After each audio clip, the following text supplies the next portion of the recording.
Chào các bạn buổi sáng. Hôm nay Na muốn chia sẻ những gì Na đã mua ở chợ. Na vừa đi chợ về và muốn cho các bạn xem những loại rau và trái cây Na đã ăn. Có vẻ hơi nhiều một chút hay nhiều chút, nhưng mà Na đã mua cho cả Na và chồng. Em bé thì cũng bắt đầu ăn rồi. Nó 7 tháng tuổi rồi và đang ăn thô. Em bé thì rất là thích chuối, đu đủ, xoài và rất là mê quả bơ. Ngày nào thì cũng ăn quả bơ. Nhưng mà chủ yếu là sữa mẹ. Và Na sẽ cho con bú càng lâu càng tốt. Thì Na mua khá là nhiều thứ. Tại vì một người đàn ông ăn nhiều và một người mẹ cho con bú cũng cần rất là nhiều năng lượng cho cơ thể và cho con nữa. Thì mình xem nào nhé. Và các bạn có biết cây này không? Đây là cây cà phê. Na thì không ăn cà phê, không uống cà phê, nhưng mà vườn thì có rất là nhiều cây cà phê. Na rất là thích ăn cái trái của nó, nhưng mà bây giờ thì không có trái chín. Bây giờ thì có hoa rồi. Thơm lắm. Ok, ở đây là tất cả những gì Na đã mua vào ngày hôm nay. Ngoài trái này thì trong vườn. Và trái này nữa, đấy là một loại tên là tree tomato. Tức là một nửa cà chua, một nửa táo. Rồi mình sẽ bắt đầu từ bên này nhé. Đây là trái cây. Và Na cũng mua salad, rau xanh thì rất là quan trọng. Có trái đu đủ nhỏ nha. Nhưng mà Na thấy là trái đu đủ to thì sẽ tốt hơn và tự nhiên hơn. Nhưng mà tiệm này thì có thể mua 3 trái cho một đô. Một đô trái chuối nha. Nho màu xanh. Và các bạn có thể nhớ là hãy mua nho có hạt. Trái cây thì có hạt sẽ tốt hơn. Không có hạt thì không có sự sống. Đây là kiwi. Kiwi thì không phải là trái cây địa phương ở Việt Nam. Nhưng mà ở đây thì có kiwi. Tốt nhất thì ăn những trái cây ở nơi mà mình ở. Dâu tây nè, cũng địa phương ở đây. Quả bơ. Nào không mua. Đây là của một người bạn, vườn của họ.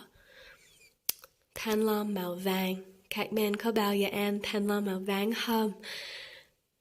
Na đã từng sống ở Mũ Né thì ở đó có màu thanh long màu đỏ và màu trắng rất là rẻ. Ngày nào Na cũng ăn. Ở đây có xoài. Đấy là một loại chanh dây tên là chanh dây chuối. Banana passion fruit. Nào rất là ngon. Dưa lưới nè. Rồi, đấy là phần rau và táo. Na sẽ làm nước áp thì Na đã mua 10 trái để làm nước áp. Hay vài trái để ăn, tại vì chồng của Na cũng thích ăn táo. Và gừng. Để làm nước áp hay để làm trà hay súp. Các bạn sẽ thấy là Na có bí ở đây và bí. 2 loại bí nha. Na sẽ không ăn raw, không ăn tô cái này. Na sẽ ăn súp với bí. Con tê, ớt chuông màu vàng nha. Cà rốt nha. Và súp lơ. Rồi Na cũng có dừa leo để làm nước áp với táo. Na rất là thích kết hợp táo và dừa leo và một chút chanh để làm một ly nước áp rất là ngon. Bên trong của trái chanh dây chuối. Wow, thích lắm. Ok, khá là nhiều đúng không? Thì các bạn có muốn biết là bao nhiêu tiền không? Thực ra thì tất cả khá là rẻ, chỉ là 10 đô thôi. Thì khoảng 200 Việt Nam đồng. 200.000 Việt Nam đồng, không phải là 200 Việt Nam đồng đâu, 200.000 Việt Nam đồng mỗi đầu cho 2 người, và chắc là cho 2 ngày. Nếu các bạn không mang thai, không cho con bú hay không tập thể dục nhiều lắm thì có lẽ các bạn không cần phải ăn nhiều như thế này. Và Na cũng muốn nói là buổi tối thì Na không ăn thâu hoàn toàn, thỉnh thoảng thì Na sẽ ăn thâu buổi sáng, buổi trưa, buổi tối, nhưng mà Na đang tập ăn súp buổi tối để cảm nhận được có thay đổi trong người hay không. Với lại trong của Na không hoàn toàn chay thì buổi tối sẽ là một thời điểm là cả nhà của mình ăn chung thì sẽ tốt hơn nếu Na nấu một bữa chay rất là ngon và ăn chung nhau với con nữa. Khi hai người ăn với nhau thì hai người sẽ ngồi và nói chuyện và cũng nói với con, và con sẽ ngồi đó nữa. Hay thỉnh thoảng nếu con khóc thì Na sẽ bế con và ăn, hay chồng sẽ bế con vừa ăn. Một kỷ niệm rất là vui. Na thấy việc ăn chung nhau cực kỳ quan trọng, đặc biệt nếu các bạn có gia đình. Có lẽ quan trọng hơn việc ăn thâu là việc mình thấy vui khi mình ăn và mình có lòng biết ơn khi mình ăn. Na phải nhớ là mỗi lần mình mua đồ ăn cũng có những người khắp thế giới chết đói tại vì họ không có đủ.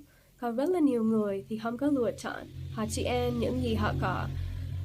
Ở nước nào ở thì có những vùng thì có người rất là nghèo và họ không thể chọn là hôm nay mình sẽ uống nước tao nha, rồi hôm qua mình đã uống nước nho nha. Họ chỉ ăn cơm mỗi ngày thôi, tại vì chỉ có cơm thôi và củ gì nhỉ? Nói sao? Sắn, taro. Họ ăn suốt ngày luôn và thấy khỏe và vui tại vì họ ăn với nhau, và cũng có rất là nhiều truyền thống nữa. Thì Na cũng muốn nói và việc ăn uống rất là quan trọng, nhưng mà suy nghĩ tích cực quan trọng hơn. Và mình đang ăn với ai, và mình đang nói chuyện với cái gì khi mình ăn, mình đang cãi nhau không? Nếu mình phải cãi nhau thì mình để sau khi ăn và không cãi nhau trước mặt con của mình. Xin vui lòng. Ok. Thì Na sẽ nấu súp. Các bạn có bao giờ nghe về chế độ ăn Ayurveda không? Đây là một chế độ ăn từ Ấn Độ ngày xưa cũ nhất trên thế giới này. Và Na biết đến nó trước đây nhưng mà chưa nghiên cứu, tại vì Na thấy những người không nói về việc ăn thâu thì họ không biết sự thật. Nhưng mà Na nhận ra là điều đó không đúng lắm, và Na cũng muốn mở rộng não của mình và suy nghĩ về những ý tưởng khác nữa. Na nghĩ là Na sẽ luôn luôn ăn chay, Na sẽ không bao giờ ăn thịt nữa, tại vì đó là sự sống, đó là động vật. Nhưng mà Na thấy sự thật trong Ayurveda nữa là nó chỉ ra con người trong 3 loại: Vata, Pitta và Kapha. Na không biết nhiều lắm thì Na sẽ không chia sẻ nhiều, nhưng mà Na muốn nói ngắn thôi. Na là loại Vata, có nghĩa là thân khác và cơ thể của mình. Các bạn có thể làm bài kiểm tra online miễn phí. Rồi, và Na thấy là việc ăn những gì hơi ấm một chút sẽ giúp cân bằng cơ thể. Các bạn có thể tìm hiểu thêm. Nếu các bạn biết rồi thì các bạn có thể bình luận phía dưới nhé. Rồi, Na sẽ đi ăn xoài và em bé đang ngủ thì Na sẽ trông vía em bé ngủ ngon. Ok, cảm ơn rất là nhiều đã xem video này và dành thời gian, và hẹn gặp lại trong video sắp tới nhé.